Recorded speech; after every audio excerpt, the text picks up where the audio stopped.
Indeed. Well, there have been a couple of cup matches played today to gladden your heart a little bit, despite all the postponements in the quarter-final.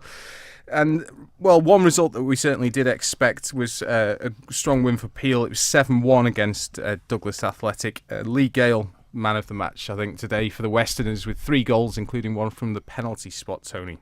Yeah, it was a terrific display by Peel, and you sort of expected it a little bit because Douglas Athletic have changed over their management positions, and Craig's going to be a good man to have, but Brian Gartland's not there, and Peel are a very good side. We're tipping them to do really well this year and possibly even win the league. But 4-0 up at half time. It was Billy Kenyock with the first. Dominic McCreevy scored from a header. Then Johnny Shields got the third one, and then Lee Gale got the fourth one just before half time. But then in the second period, there was another couple of goals for Lee, one from the penalty spot. Daniel Bell got one as well, and Conor Dell got the consolation goal for Douglas Athletic. So comfortable victory for Peel. They go into the hat for the semi-final draw, and they'll be happy enough to have done it in a bit of style. Joining them in the semi-finals are Corinthians, who had hard fought, I think it was, victory against St Mary's today. A St Mary's team that have been in fine form and also benefited from an absolute worldie from Alex Harrison today. A 30-yard plus strike, but it wasn't enough for them. No, it wasn't. And when you look at the first goal, within 48 seconds, and Dan Simpson had the first effort, that was cleared away. And then he managed to just spin round and tucked it in to make it 1-0 to Corinthians. And Corinthians had a real good spell that first 5 or 10 minutes. But after that, St Mary's found the feet and did really well. They're always a threat. And they bossed the midfield, I thought, in the first half. Defensively, at times, a little bit shaky. But, Corinthians, certainly Luke Murray had an effort that went wide. But Tom Hall got a goal back. Good effort by him to make it 1-1. And then a great finish by Sean Doyle. Great ball through to him. And Sean, was it a little bit of a nudge? I would say possibly. But, he got away with it.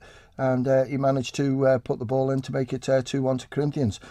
Then at the start of the second half, it just went berserk in the first 5 minutes because, as you rightly say, Alex Harrison with a great strike from, well and truly outside the penalty area. And Adam Killier stood no chance. It was well finished, and he thought, game on, this could go all the way to extra time. But then Dan Simpson, it was a super ball by Tom Callister. Well, I love seeing him in the centre midfield for Corinthians, and he got a little bit of a run with it. He got past the 2 defenders and then put it to the goalkeeper's left to make it 3-2. They also missed a penalty. Steve Whitley took the penalty. It was saved by Kirill Valad. That was first half, wasn't it? That was in the first half. And also they hit the bar, and it was a good value game by both teams. St Mary's are a good outfit. They've sorted themselves out for whatever and different performances they had and scores and stuff at the start. And Alex Harrison should be proud of what he's achieved there because, the players are giving it their all. I thought they closed Corinthians down. I did question whether they'd be fit enough. They were.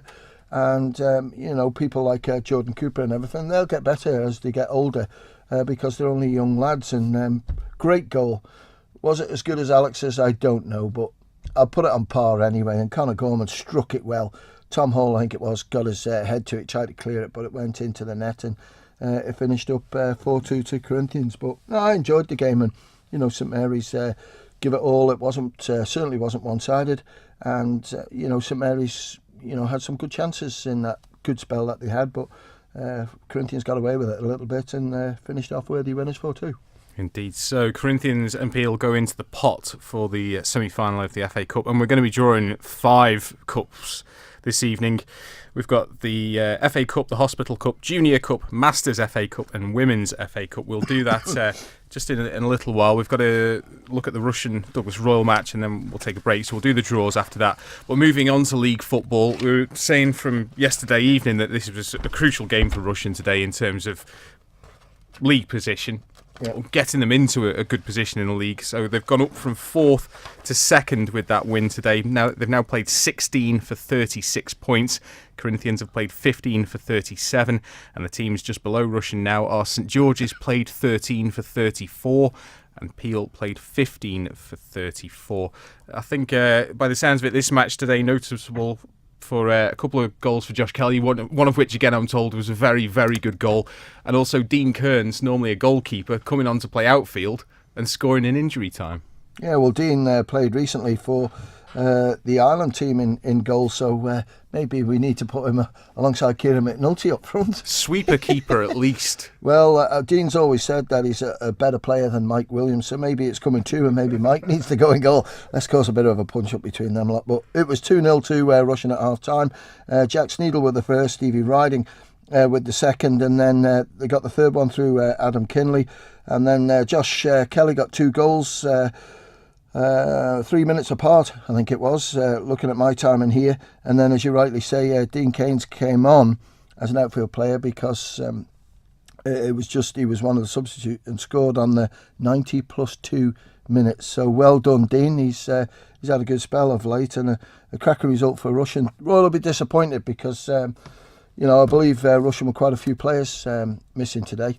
And, Royal, I think, maybe thought they could get something out of it. And at half-time at 2-0, then it was looking good for them. But, Russian run out worthy winners in the second period. And, as you rightly say, slot into second place in the league now.